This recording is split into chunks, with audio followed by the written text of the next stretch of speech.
Ang daling sabihin ng mga katagang, mahal kita. Ang daling sabihin ng mga katagang, miss na kita. Ang dali para sa'yong magsalita, ngunit hindi mo naman ito mapadama. Mukhang naging kasanayan sa atin ng magsabi ng mahal kita bago ipikit ang mga mata, magbatian sa umaga at pagkatapos ay tatawa. At dadaan ang oras na wala na tayong mapag-usapan dahil wala ka. Hindi gumagawa ng paraan para mag-usap tayong dalawa. Hinahayaang lumipas ang araw na ako ay wala. Ayos lang naman. Mas kailangang pagtuunan natin ng atensyon ng ibang bagay, kaya sa prioridad mo ay hindi ako nakalagay. Maski ako ay may mga bagay na kailangang tapusin, ngunit kaya ang oras ay ilaan. Mahirap bang kausapin ako sa 12:00? Mahirap bang magsabi sa akin na hindi mo ko makakausap hanggang gabi? Naalala ko pa yung senaryong susubukang magbukas ng mapag-uusapan, susubukang makipagkwentuhan, ngunit sa'yo ay walang napala. Dahil wala kang ginawa. Gusto ko lang namang lumipas ang oras na may napag-uusapan tayo, pero mukhang ayaw mo. Mukhang hindi mo gusto ang gusto ko. Dahil ang gusto mo ay ang hindi kausapin ako, na kaya mo ngang mawala ng 1 linggo. Hindi ka nagparamdam na wala ka ng parang bula. Na kaya mong hindi ako hanapin ng mawala, humingi ka nga ng pasensya, ngunit ang sinabi mo lang ay pasensya ka na. Akala ko kasi ay ayaw mo na.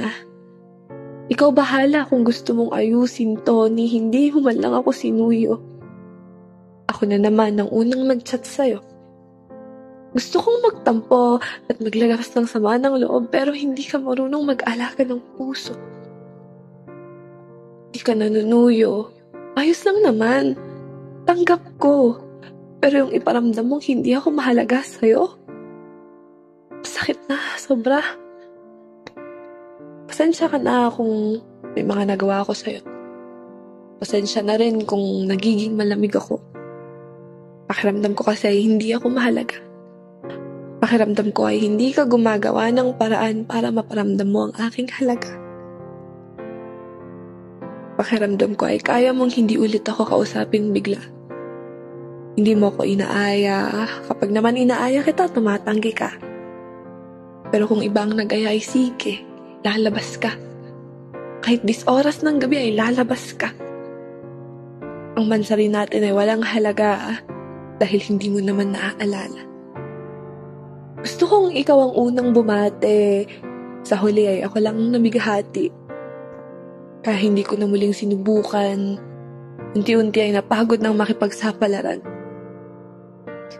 Kaya sa tuwing kausap ko siya ay sumasaya ako. Dahil naparamdam niyang mahalaga ako. Naipakita niyang gusto niya ako. Nalilito na rin ako sa nararamdaman ko. Pasensya na dahil ganito ako. Alam kong wala akong karapatang magreklamo dahil ako ang pumasok sa buhay mo. Pero pinapasok mo rin ako. Kung hindi mo ako gusto, di sana nung una pa lang pinabayaan mo na ako. Para hindi ako nasasaktan ng ganito. Dahil hindi mo napadamang mahal mo.